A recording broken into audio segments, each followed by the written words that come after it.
Hundreds will march on Parliament today, angry at the gradual removal of God and Christian references from our society.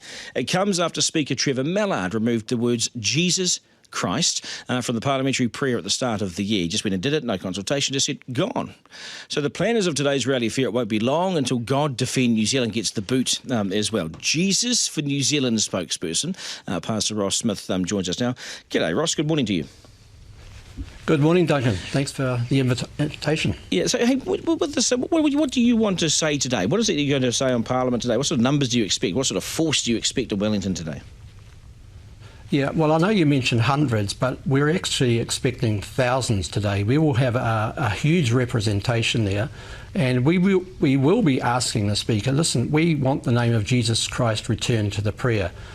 We see what he has done as a general dismantling, or the start of a dismantling of prayer, God, religion, from our nation. And listen, our values are founded on the Christian faith in this nation. Whether you agree with it or not, they are, and that's the fact of the matter. Yeah, look, I don't necessarily disagree with you on this either. I actually think the Speaker's been arrogant in his removal of this no consultation. When we consult up the yin-yang when it comes to New Zealand sort of law and different things, where we talk until we're blue in the face. On this one, I think it's a vindictive decision from Mallard, so I'm going to say that quite clearly. I'm probably not going to disagree with you. There has to be an agenda behind it, you would think. Why would you say, well, Trevor Mallard said this, he says, listen, I'm doing this to be more inclusive. If you're being more inclusive, why would you then do it and read the prayer in Te Reo Māori so that 97% of the population don't understand what you're doing? That's hypocrisy to me. So there has to be an agenda beyond just the removal of the name of Jesus Christ. There has to be something more to this, and I believe it is, man wanting to become God and just not to be accountable, not to recognise that they are here to serve and actually be under a higher authority. And yes, you're quite right. Trevor Mallard has done this. Why did he do it? He actually has the power to do it.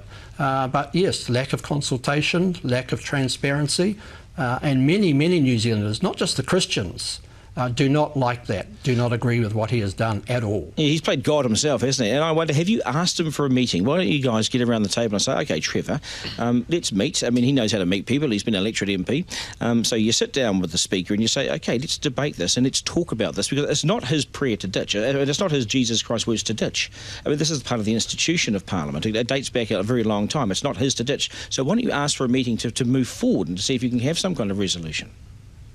Well, the thing is, Duncan, we have already done that. We did that at the end of last year. There was a delegation of 10 of us met with the Speaker. We met with him for over an hour to state the case and say exactly what you were suggesting.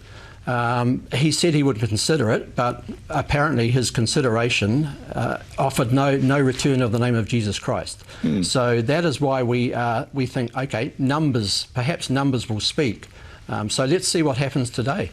Do you, what I mean is, I think you should ask for another meeting. I mean, I think you should say off the back of today that you just at least ask for a meeting today. Ask for some time in his office today. Yeah, well, we did invite him, and he declined our invitation. He's too busy. He has apparently told others that he has no intention of reinstating the name. So, are we a democracy? Do the people matter? Do they care? Or is this one man kind of versus the nation? I think you know the answer. It's one man versus, not so much one man versus the nation. So where do you go to from here? I mean, what happens next? I mean, you'll do this protest, of course, but then what? Well, we will see what comes from today. We will also be offering a more formal way of doing this. We want this thing tabled in Parliament. You see, this is the issue, one of the issues. There's no protection on the parliamentary prayer. So you can't go through Parliament and say, listen, you shouldn't have done this. There is no protection. And why is there no protection? I think probably when the prayer was initiated, like we're talking 150 plus years ago, nobody ever dreamed that somebody would touch the parliamentary prayer. But here we have Trevor Mallard. So let's see what happens. What could we lose next? What do you fear that we might lose next? Well, I just don't like the concept of man not being accountable, not recognising that there may be a higher authority than self. So the thing of man becoming God, that really bothers me, because then men tend to do whatever they want to do, and we're already seeing a touch of that. Don't they? Yeah. Hey, good on you, Ross. I appreciate your time. All the very best for today as well. Ross Smith, Jesus for New Zealand spokesperson. Chris has said to me, Duncan, as an atheist, it makes no sense at all to me that we should be praying to anybody at all. Praying to Jesus makes as much sense as praying to the spaghetti monster, the flying spaghetti monster.